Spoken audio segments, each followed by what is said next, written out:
Assalamualaikum warahmatullahi wabarakatuh.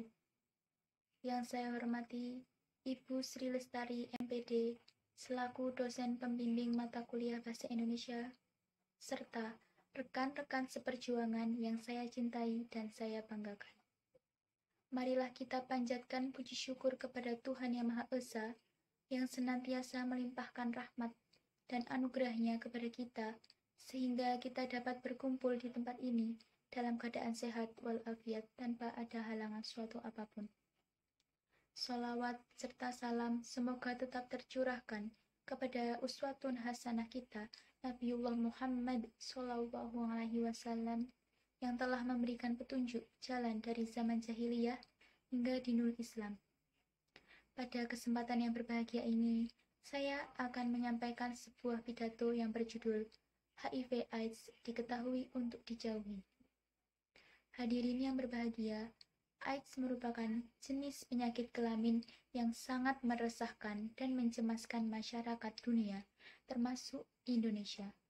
Dari tahun ke tahun, perkembangan korban HIV/AIDS semakin membuat kita giris dan cemas. Hal ini tentu menuntut masyarakat dunia untuk bersungguh-sungguh dan serius dalam menangani serta menanggulanginya. Teror AIDS sedemikian hebatnya sehingga membuat hampir seluruh negara-negara dunia, termasuk Indonesia, harus bekerja ekstra keras agar warganya terbebas dari infeksi HIV, yakni virus penyebab AIDS yang menyerang kekebalan tubuh manusia. AIDS terjadi karena sistem kekebalan tubuh manusia dirusak oleh HIV. Akibatnya, orang yang diserang oleh AIDS sangat rentan terhadap serangan penyakit, sekalipun bibit penyakit itu tergolong tidak membahayakan. Orang yang terserang AIDS, daya kekebalan tubuhnya menurun secara drastis, sehingga hampir dapat dipastikan akan berakhir dengan kematian. Hadirin yang berbahagia, memang berbagai upaya telah dilakukan, misalnya banyak penelitian yang dilakukan untuk menemukan vaksin AIDS, tetapi sampai sejauh ini belum membuahkan hasil yang optimal, sehingga korban AIDS terus berjatuhan. Penggunaan kondom dalam melakukan hubungan seks bebas, sebagaimana yang telah banyak dikampanyekan, bukan merupakan solusi yang tepat. Kiranya satu cara yang belum ditempuh dalam upaya penanggulangan AIDS adalah kembali kepada ketentuan yang telah digariskan oleh Tuhan, yaitu melalui ajaran agama.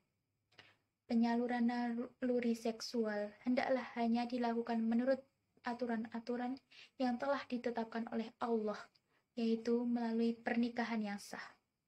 Ini berarti segala bentuk hubungan seks bebas haruslah dihentikan, karena dari beberapa cara penularan HIV, ternyata hubungan seks bebas merupakan penyebab utama penularan HIV.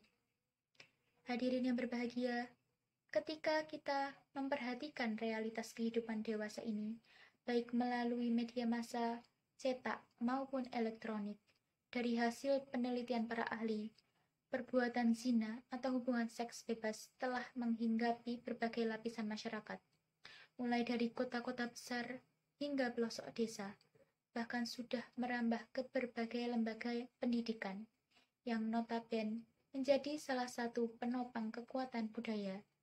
Hal ini seakan sudah menjadi hal yang biasa.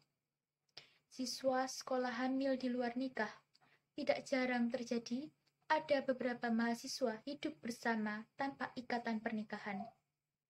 Berita-berita semacam itu sudah menjadi sajian rutin, hingga sudah bukan merupakan hal yang tabu dan segera mendapatkan perhatian dan penanganan yang sungguh-sungguh. Hadirin yang berbahagia, yang perlu menjadi perhatian kita bersama, serta menyikapi sebuah pertanyaan. Apakah kita harus menjauhi, mengasingkan, atau bahkan mengucilkan orang yang menderita HIV/AIDS? Mereka hanya korban. Lagi pula, virus ini tidak mudah untuk menular jika tidak ada kontak langsung dengan cairan si penderita melalui luka, dan virus HIV mudah mati di alam bebas. Inilah salah satunya yang harus kita ketahui, bahwa sesungguhnya HIV/AIDS bukanlah penyakit keturunan, kutukan, penyakit moral.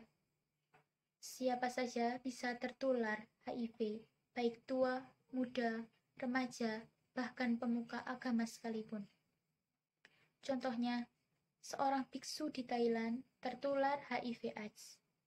Coba kita bayangkan, seorang pemimpin umat yang tidak pernah melakukan hubungan seks bebas, narkoba, bisa tertular.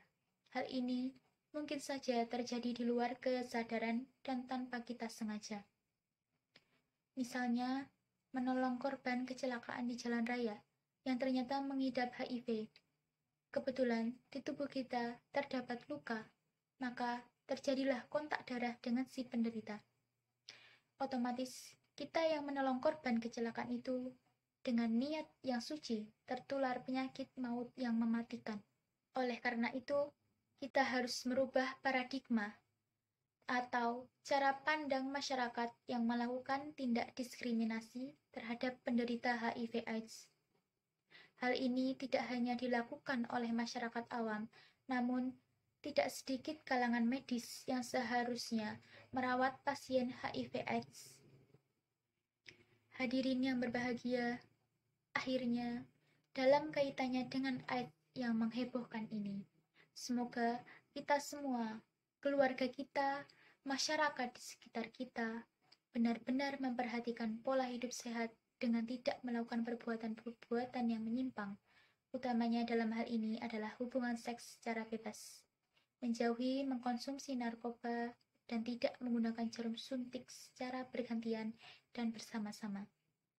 Sehingga kita semua terhindar dan selamat dari penyakit AIDS yang mematikan dan membahayakan kehidupan umat manusia.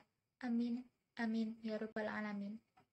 Sebelum saya tutup pidato ini, saya mohon maaf apabila ada kalimat dan tutur kata yang kurang berkenan, serta kurang layak didengar. Sekian dari saya, terima kasih. Wassalamualaikum warahmatullahi wabarakatuh.